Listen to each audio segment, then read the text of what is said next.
Good afternoon, and thanks for joining us for WFAA News at 4. I want to welcome you to our breaking news coverage of an incident at Wilmer-Hutchins High School. We have been on the air since a little after 1 o'clock this afternoon, both on air and on our streaming app, WFAA Plus, reporting on what was initially called in as an active shooter at Wilmer-Hutchins High School. You can see it's a school of about 900 kids, right there where 20 meets 45. Here's what we know right now. 4 people were shot. 3 of those are at Baylor in Dallas. 1 is at Methodist in Dallas. We are awaiting a briefing at the top of the hour that we believe will include Dallas ISD Police. Important information to pass along to you. Non-life-threatening injuries for all of those victims. We also know the ages. 3 of those are within 15 to 18 years old, so clearly students. The 4th victim there, we don't know exactly how old that person is. We also don't know how a gun got into a school yet again. Yeah, especially a school in which that just dealt with a school shooting this time last year, and had community meetings, had meetings with the Dallas ISD Chief of Police about the protocols and the safety procedures and trying to reassure parents that it was safe for their children to go to school. And yet here we are again 1 year later. So as of right now, we're waiting on that briefing. We were told it should begin at the top of the hour. As soon as it begins, we will certainly bring it to you. We know that right now parents are standing in a line trying to reunify with some of the students that went when they evacuated. They ran in all sorts of different directions, as you can imagine, but parents are being told to pick up their students from the high school stadium that's there near Stadium. The campus. Yeah, right on Langford Road. In fact, if we can, let's get out to Cole Sullivan, because Cole, you have been covering that aspect of this story all afternoon now. What can you tell us about the reunification process at this point in time? This has been a very fluid situation since we got on the ground here. As you said, we're awaiting that briefing. That may happen in the next half hour. It may happen in the next few minutes. When it does, we will bring it to you live. I want to tell you what it was like when I first got out here this afternoon.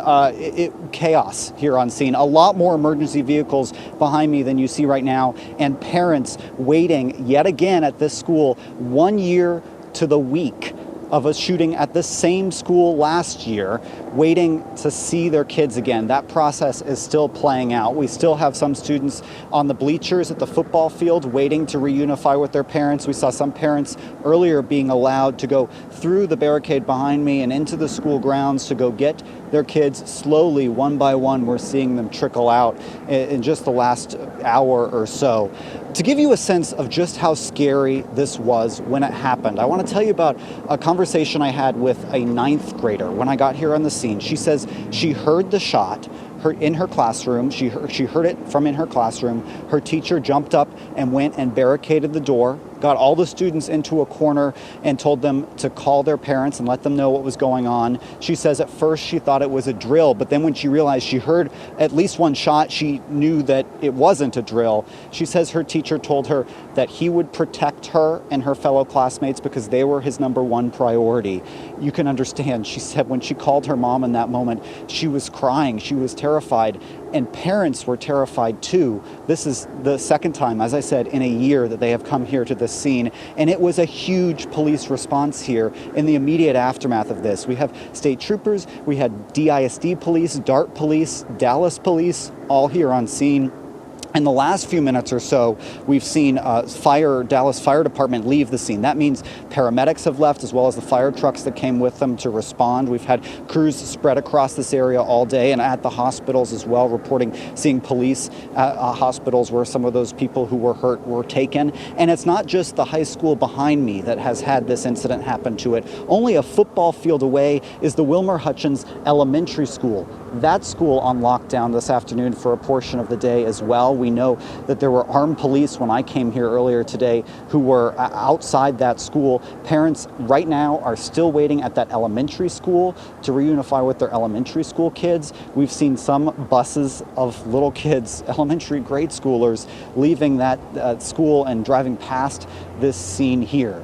What we don't know are some of the details of the shooting. That 9th grader I talked to says that she heard it sounded like it came from the cafeteria, and a number of other students who we've talked to have said the same thing. It happened in the hallway near the cafeteria or near the cafeteria. That's what they either heard or kind of heard the sound of those gunshots and or were told by other students who heard that. So that's, at least among students at this high school, the working theory. I spoke with another young girl. She had just graduated last year. Her sister is still at this school. She was on the phone with her sister who was inside in the midst of all this. She says there is a lot of questions they still have at the school, families and students, about security, how this was allowed to happen again. Back to you.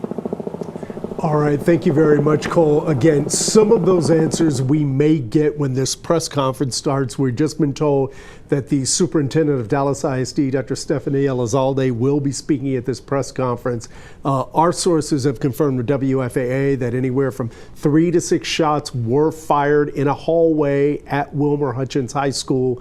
And again, some of the questions we would have would be, was this a targeted shooting? Right. Was one person targeted, and then there were several others who were accidentally hit by gunfire, or were several people targeted by this gunfire? And maybe most importantly, what exactly is the status of identifying and finding and apprehending the suspect or the person who actually fired these shots? And how did it happen again? Yeah. We want to bring in right now Dallas City Council member Carolyn King Arnold. She has been on council for a number of years. Councilmember Arnold, we'll start with just a broad question. What do you know about what happened today? Well, what we know is just basically it's just rolling out as we are watching the scenes from the media. But we also just have an update that basically made us aware of just the initial incident. So we've not received any follow-up in terms of whether or not an individual has been detained. We have no further information about the medical assessment of those that were injured. Councilmember, we know the history. We know that 1 year ago this week, there was another shooting at Wilmer-Hutchins High School. We know there were community meetings. I'm sure you heard from families who were concerned about what happened 1 year ago. How does something like this happen almost exactly 1 year later to the day? You know what? I know that when you put those facts out as they are factual, actually, you can't imagine that this would happen. It's almost as if it's some type of movie or something that we're actually having to witness this incident within that time frame. And so it is indeed stressful. We know that there's a lot of confusion, but it is mind-boggling. I'll put it that way. Does Dallas ISD have a lot of work to do in terms of reassuring these parents that this isn't going to happen again, that it's safe for their children to go back to school? Well, let me just say this. As a council member who deals with communities that face public safety responses and issues on a day-to-day basis, I continue to stress the need for all of us to stay engaged and work together. We continue to stress the need, if you see something, you report it. You see something, you say something. And so we're very sure that as it continues to fold and unroll, that we will hear that input coming in to make sure that perhaps this will not happen again. But holistically, as a former educator and a parent, I can tell you that in the state that we're in right now, there's a lot of uncertainty. There's a lot of angst going on, and it's the minds of the students and the parents are just in total disarray. And so you can imagine as they are receiving text messages from their children, telephone calls, just the emotion. And so we learn from our experiences, but indeed no one would expect that this type of incident would have happened within that time frame. But it has happened. We have an opportunity to work through our police department along with the DISD department and the community members to see how we can work together so that we create a system. So if you see something, we say something. You know who those individuals are.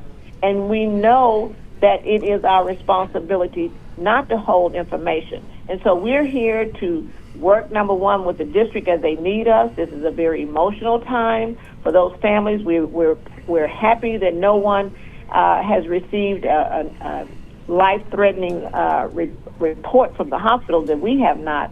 But there will be some emotional scars, especially since this has been within 1 year, and it's very important that is addressed. And so if we can do whatever the district needs us to do to partner up to protect not only that community, but also make sure we're here to partner up for any emotional support that those families may need. We're here for all citizens, but today this event really gives us an opportunity to stand still, reflect, but we've got to take action because we don't want to see it repeated again within the next few months or even in days. Councilmember Carolyn King-Arnold, thank you for your time. Important to note there, she talks about partnering, she talks about the community working together, not pointing fingers, but working together to try to come to some sort of a solution to keep the kids safe. And something that we can all agree on, nobody wants to see this happen again. Amen. We're going to take a quick break. We'll be right back with more.